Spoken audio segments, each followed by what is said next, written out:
Hola oyentes de Radio Sefarad, tenemos el gusto de contar nuevamente con Jesús Manuel Pérez Triana, que es experto en cuestiones de geopolítica y cuestiones también muy relacionadas con temas militares en ese aspecto. ¿Qué tal, Jesús? Pues como siempre un placer estar de vuelta en Radio Sefarad. Bueno, un placer que nosotros compartimos a pesar de que, dada tu especialidad, solemos hablar de temas que son preocupantes. En este momento, un tema que tendría que ser menos preocupante es el final de una guerra. Estamos hablando de la invasión rusa en Ucrania, pero evidentemente las cosas no han ido en los últimos tiempos en un sentido equilibrado, ¿no? Parece como que este final de la guerra está siendo impuesto por el nuevo presidente estadounidense e incluso no solamente aludiendo a una limitación o negación de ayuda en armamento, sino en cuestiones que tienen que ver con la política internacional, ¿no? Mm. Sí, la verdad que nos ha pillado a todos por sorpresa este posicionamiento tan claro en el que se alinean los intereses de Rusia y lo que está y las decisiones que se están tomando en la Casa Blanca. De hecho, los portavoces y los dignatarios rusos han dicho que están encantados, que en Estados Unidos por fin les comprende y que consideraban que había un cierto alineamiento. Podemos darle vueltas a por qué esto es así. En cualquier caso, desde la Casa Blanca parece que hay prisa por terminar la guerra, porque quieren como cerrar ese capítulo para abrir otro. Suponemos que enfrentar con todas las garantías el desafío de China en el Indo-Pacífico.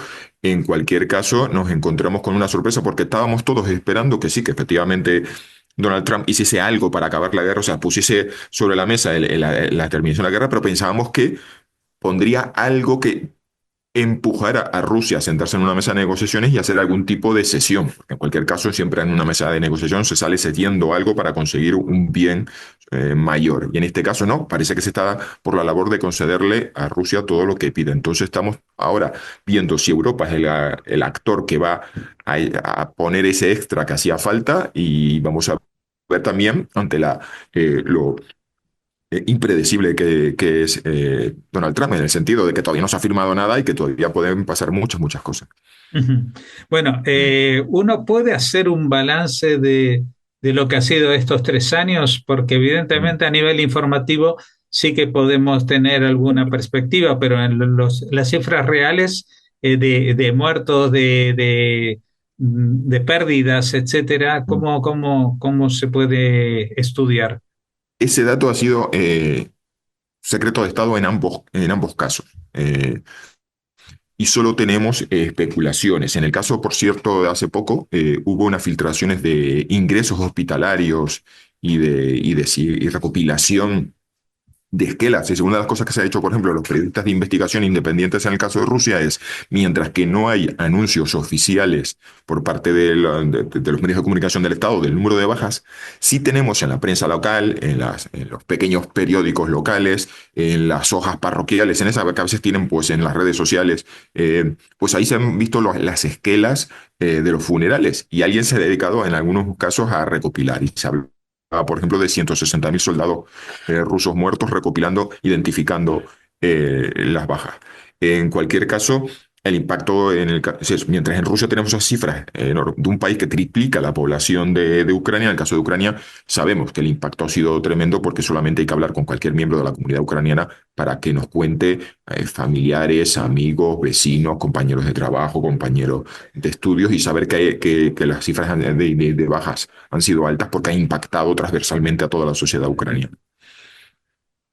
Bueno, ¿y qué se puede sacar de conclusión? Porque, bueno, uno, Mm. desde un punto de vista filosófico, siempre puede decir las guerras nunca permiten avanzar nada ni llegar a ningún logro, pero en este caso parece todavía más claro de que, por lo menos en el terreno, no ha habido ningún cambio geográfico notable, ¿no? Mm. A ver, la guerra, para sorpresa también, esto es otra de las cosas que nos ha sorprendido a los que observábamos la guerra, porque llevábamos décadas de estudio de cómo la tecnología iba a permitir guerras muy fluidas, muy móviles, y nos hemos encontrado una guerra estancada. Entonces el territorio se ha convertido pues en un aspecto secundario porque aquí lo que realmente está en juego, y es lo que yo siempre insisto en que hay que prestar atención, es ¿por qué se disputa esta guerra? Esta guerra se disputa porque Rusia quería el control de Ucrania, quería convertir a Ucrania en un país como Bielorrusia, un país cuya política exterior está absolutamente alineada con los intereses del Kremlin y por eso ellos pensaron, idearon una invasión relámpago pensando que la Ucrania de 2022 se iba a comportar como la Ucrania de 2014, que no reaccionó ante la invasión de Crimea. En cualquier otra circunstancia, la invasión de Crimea hubiese sido considerado un casus belli y hubiesen entrado en guerra y la sociedad y las Fuerzas Armadas y el gobierno civil y Ucrania se quedó paralizada ante unos hechos consumados. Pues eso pensaban ellos, que la invasión de Ucrania va a ser unos hechos consumados y que nos íbamos a encontrar, pues que obligarían a hacer unas elecciones bajo control y supervisión rusa, que pondrían a un gobierno amigo y tendríamos a un presidente absolutamente prorruso de una Ucrania absolutamente alineada. Eso no sucedió. Y entonces la guerra entró, lo que iba a ser una operación fulminante se ha convertido en conflicto abierto, largo y prolongado. Entonces, desde el punto de vista ucraniano es un pequeño milagro que 3 años después sigan en pie de guerra, que hayan sido capaces de parar a los rusos, que no están los rusos ahora mismo disputando el control de las grandes ciudades como lo hicieron en la primavera de 2022, sino que ahora estamos hablando de pequeñas localidades en el Donbass. Eso es un pequeño milagro. ¿Qué pasa? ¿Cómo conseguimos llegar a una mesa de negociación? En una mesa de negociación se llega siempre cuando se tiene el temor de que la continuación de los acontecimientos nos vaya a llevar a un lugar mucho peor.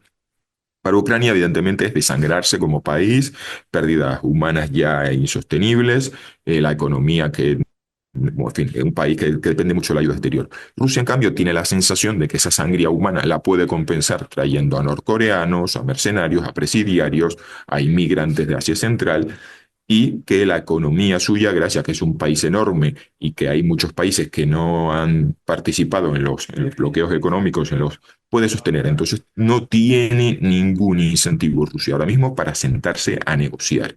Y piensa que simplemente es una cuestión de tiempo de que Ucrania se agote o sobre todo, y esto es fundamental, que aquí en Europa nos aburramos de la... Ya informativamente ahora mismo ha vuelto a estar en el centro de atención, sobre todo por los movimientos de Donald Trump, pero en el año 2024 yo que atiendo y acudo a medios de comunicación, el interés había decaído y esta sensación de que incluso personas me decían, pero la guerra de Ucrania sigue, continúa. Entonces, para Rusia es una cuestión de tiempo. Entonces, por eso yo decía, y volviendo al principio, estábamos esperando que al menos Donald Trump se sacase como mago que se saca de la chistera un conejo, algo que obligase a los rusos a sentarse a negociar y eso nos llevase a tener ellos que ceder en algún aspecto y esto nos lleva al asunto central y es qué garantía se le va a dar a Ucrania para que, vale, que ceda terreno, que el terreno no es nombre secundario, sino que no va a haber una tercera guerra, que a Ucrania cederá en algunos aspectos, pero se le garantiza que los rusos no consideran que esto simplemente ha sido un ensayo fallido y que a la tercera será la vencida. Bueno, y esas garantías no se las está dando Trump al presidente ucraniano, ¿no?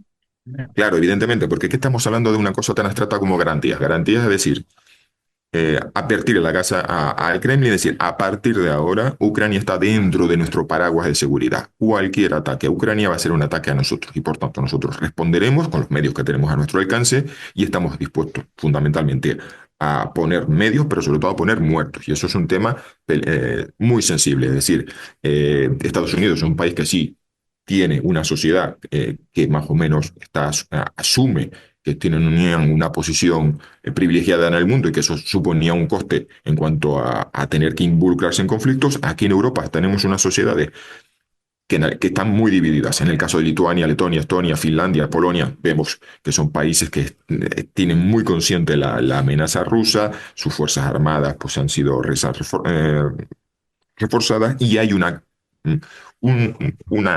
convencimiento general de la sociedad de que la libertad y la democracia merecen la pena luchar porque tuvieron bajo el yugo o tuvieron o fueron forzados por los soviéticos en el caso de Finlandia, que no fue un país comunista, pero sí sufrió un menoscabo de sus libertades cuando terminó la guerra fueron invadidos por la Unión Soviética. Bueno, en cualquier caso, eh, yo creo que eso es una de las cosas que están con las que contaban los rusos, que aquí en Europa no estamos dispuestos a dar esas garantías.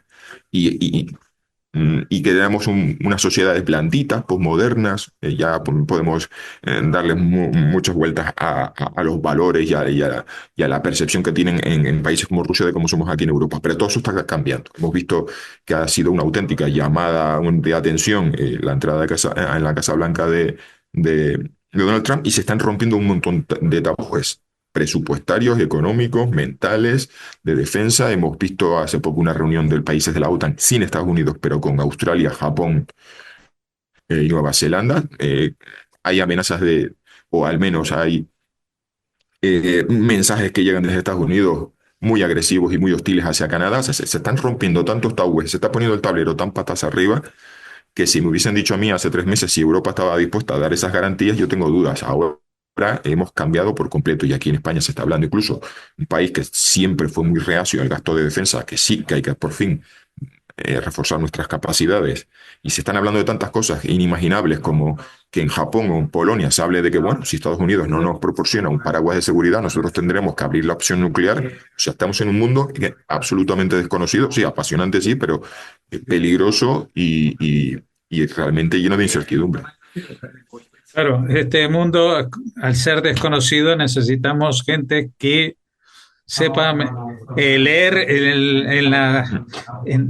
un poco la mano o las señales que hay en algún sitio que nos hagan atisbar los posibles futuros. ¿Qué es lo que tú crees que puede pasar? Por ejemplo, esta llamada a la reunión europea tiene aspectos positivos, seguramente, pero también puede romper en cierta medida la Unión Europea, ¿no? Bueno, yo creo que de momento tendríamos que ver qué pasa con las elecciones en Alemania. Bueno, ya pasamos el susto de Alemania, habría que ver con Francia. El eje franco-alemán. De momento estamos viendo que hay cierto consenso. Y además, o sea, se han reformado ahora mismo. Se estaba hablando de que íbamos a pasar de unas decisiones que tenían que ser unánimes a que simplemente fuese por mayoría simple para evitar, por mayoría, perdón, para evitar el bloqueo de países como Hungría. Entonces yo creo que la Unión Europea va a ser operativa. Lo que me llama la atención es esa inclusión de Canadá, de Australia, Japón. Tengo la sensación de que vamos hacia la creación, la emergencia de un bloque de democracias razonables, por así decirlo, donde esté Occidente con algunos países periféricos, eh, sí esta deriva de Estados Unidos continúa, que fundamentalmente me preguntabas que, bueno, ¿qué es qué hay de fondo aquí? Yo creo que lo que plantea Donald Trump, que es un presidente aislacionista, es decir, que él piensa, Estados Unidos está pagando un precio por ser el policía global, el país que ponía orden, excesivo y que nosotros no estamos sacando ningún beneficio. Esa perspectiva yo creo que es equivocada porque no entiende que siempre toda una serie de alianzas y de beneficios que hay detrás de eso. Por ejemplo, que bajo el paraguas militar estadounidense esté buena parte de Europa y esté también, por ejemplo, Japón y Corea, Corea del Sur supone que hay muchas compras de armamento militar estadounidense por parte de esos países. No es simplemente un gasto superfluo de que haya tropas estadounidenses en Japón y Corea del Sur. No, hay unos pactos y hay unas alianzas y hay unos acuerdos detrás. Entonces parece que Estados Unidos se quiere replegar, parece que que Donald Trump solo habla de Canadá, de Groenlandia, del canal de Panamá, parece como que quiere establecer un área de influencia alrededor geográfica y entiende que Rusia querrá tener la suya, que entiende que China querrá tener la suya y que ellos no están dispuestos a gastar. Y además, esa área geográfica, ese repliegue, es también un repliegue económico. Es decir, en vez de tener unas fronteras abiertas y que aquí lleguen coches de lujo europeos y coches eléctricos chinos que nos están barriendo, pues vamos nosotros a subir las tarifas del acero, del aluminio, del cobre y vamos a poner toda una serie de aranceles que permitan que nuestra industria, y vamos a tirar de la oreja de las industrias tecnológicas de California para que todos esos inventos, todos esos cacharros que se diseñan en California, se fabrican aquí en Estados Unidos, den puestos de trabajo a obreros estadounidenses. El problema es que ese plan, que podía tener sentido en los años 50 y 60, ahora en un mundo globalizado donde para fabricar cualquier cosa vienen componentes de tan diversos países, va a ser tan fácil un repliegue eh, de la industria y de los negocios estadounidenses en un país que, a diferencia de Europa, sí tiene recursos energéticos de sobra, sí tiene recursos naturales, sí tiene una demografía positiva. Entonces ellos están en su cabeza pensando que van a poder replegarse, van a poder tener van a volver a desglobalizar, van a poder desglobalizar Estados Unidos y tener un desarrollo autocentrado en el que tendrán un mercado enorme y donde tendrán sus recursos, sus fábricas y sus puestos de trabajo. ¿Qué pasa? Que eso vamos a ver si lo van a conseguir y segundo, porque estos planes de estos políticos, de políticos y estos pensadores que se consideran, están convencidos de su genialidad, no tienen en cuenta, o sea, se han tomado decisiones sin tener en cuenta la letra pequeña y las pequeñas. Entonces siempre aparece pues una fábrica diciendo, oiga, que ustedes están poniendo aranceles a materiales o componentes que yo considero imprescindibles, o sea, que fabricar algo en el año 2025 es muchísimo más complejo que fabricarlo en el año 60. Entonces, desglobalizar una economía en el año 2025 va a ser muy, muy complejo. Entonces vamos a ver si van a tener que rectificar o directamente van camino del desastre, absolutamente convencidos de su genialidad. Eso para Europa, para nosotros, ¿qué supone? Pues que vamos a entrar en una época de soledad estratégica. Vamos a tener que ser adultos, vamos a tener que tomar la responsabilidad de nuestra defensa y vamos a ver también si en esta guerra arancelaria y que tiene el componente, hay una pata geopolítica y una parte económica, también esto nos repercuta a nosotros, porque dejaremos de venderles cosas a Estados Unidos eh, y vamos a ver qué pasa. Pues ese es el plan. ¿Que va a funcionar? No lo sé, pero parece que esa es la lógica. Detrás de la locura de Donald Trump parece que hay un plan de desglobalizar el mundo y replegarse. Ujú. Y eso al precio inicial que sea, ¿no? Porque Mm, empezamos esta charla abordando el tema de las presiones que Estados Unidos hoy en día ejerce sobre Ucrania para conseguir mm, que se rinda mm. prácticamente, porque no hemos visto ninguna señal de Putin de que iba a aceptar estas condiciones, más allá de lo que se pretenda regalar a Rusia, ¿no? Sí, porque al fin y al cabo de lo que estamos hablando es que es plantear, bueno, en esta lógica de decir, bueno, tan importante es Ucrania y en esta lógica económica de decir, pues todo lo que supone ayudar a otros países es un coste que no tiene ninguna otra repercusión, claro, y por eso yo siempre hablaba, digo, cuidado con con las consecuencias imprevistas. Porque aquí no solamente hay una cuestión económica de ayuda, de números que se meten en una hoja de cálculo, está en juego la credibilidad de Occidente, porque están tomando nota en Irán, están tomando nota en China, están tomando nota en Turquía, diciendo, bueno, o sea, me estás diciendo de que ahora un vecino puede invadir al otro, quedarse con un trozo, me estás diciendo que Estados Unidos puede no cumplir sus compromisos de apoyar a sus propios eh, aliados. China ya me imagino que ya están haciendo cálculos con Taiwán. Corea del Norte dirán, oye, pues a lo mejor nosotros aquí en una crisis las resolvemos con un conflicto y vemos a Corea del Sur abandonada y sola y solamente apoyada por a saber quién.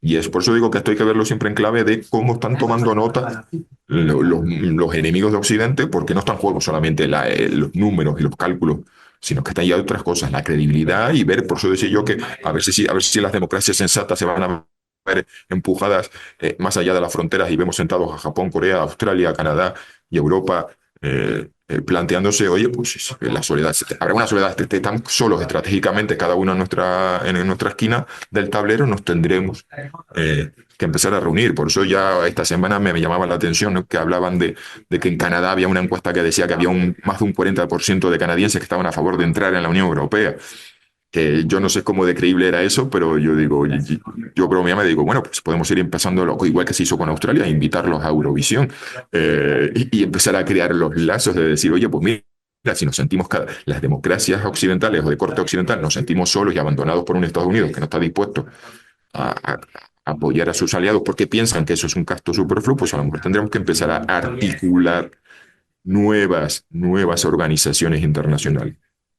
Sí, la verdad que todo esto que mencionabas me recordaba justamente el caso de Eurovisión, ¿no? Es decir, que, bueno, lo que es la definición de geoestratégica, la parte geográfica, es hoy en día la parte casi menos importante del planteamiento, ¿no? Es decir, porque me imagino que si Estados Unidos se pone así, pues México igual también se ve tentado de aliarse de alguna manera con algún otro bloque, no con el vecino del norte, ¿no? Etcétera, etcétera. Sí, de verdad, todavía no hemos visto ningún movimiento, pero ese, los de Canadá han sido significativos, porque claro, está dentro de la OTAN, tiene vínculo, es una democracia liberal, y pues, ha sido inmediato. Hemos visto al rey Carlos III paseándose vestido de almirante de la Armada Real Canadiense, mandando mensajes a todo el mundo diciendo que hay un mensaje sutil, hay un submarino nuclear francés que ha aparecido en el puerto de Halifax, en Canadá, o sea, hay un mensaje sutil. México, en cambio, no hemos visto todavía ningún mensaje en ese aspecto, porque a Estados Unidos simplemente le interesa construir un muro, el fentanilo, las drogas. O sea, no hay ninguna ambiciones más allá de cambiarle el nombre al Golfo de México. Entonces, de momento, los de México, o sea, en México no se han visto todavía premiados, más allá de que algún bueno, alguna mente preclara ha dicho, bueno, vamos a invadir México y acabamos de una vez por todas con el problema de los carteles. Y digo, bueno, parece que no aprendieron nada de Irak y de Afganistán. Pero de momento esas voces son ultraminoritarias y, por supuesto, ha habido tanto y tanto veterano de guerra como diciendo, ay, Dios mío, que nos quieren volver a meter en lo que nosotros ya vivimos en Afganistán. Entonces, por eso esas fantasías han quedado aisladas, y de momento no hemos visto ningún movimiento extraño que veamos de repente allí en México recibiendo con honores al presidente Xi Jinping. O sea, todo eso todavía no hemos llegado ahí. Pero quizás porque todavía no hay nadie que haya dicho ni nada demasiado loco sobre México. Pero evidentemente estamos viendo cosas inimaginables hace un año. Por eso muchas veces yo siempre digo que yo de experto, yo no me considero experto, me soy eterno aprendiz, porque estamos en un mundo en el que te levantas y tienes que reaprender todo lo que dabas por supuesto, y estamos eternamente en un proceso en el que desaprendemos y tenemos que volver a aprender a entender el mundo que nos ha tocado vivir. Pues muchas gracias, Jesús Manuel Pérez Triana, porque a pesar de que no eres un experto, sino un eterno aprendiz, pero por lo menos a través de lo que tú vas aprendiendo, nosotros también nos contagiamos de ese espíritu de estar abiertos a estos cambios que no es que se avecinan, que ya están aquí, ¿no? Pues ha Much- sido un placer poder organizar las ideas porque creo que al menos siempre tenemos esa sensación que hay un caos y que hay una locura. Tenemos ahí al rey loco en la Casa Blanca y detrás de esa locura siempre hay unos planes, unas intenciones que pueden salir bien o mal o pueden ser peores o mejores, pero siempre hay un método en esa locura.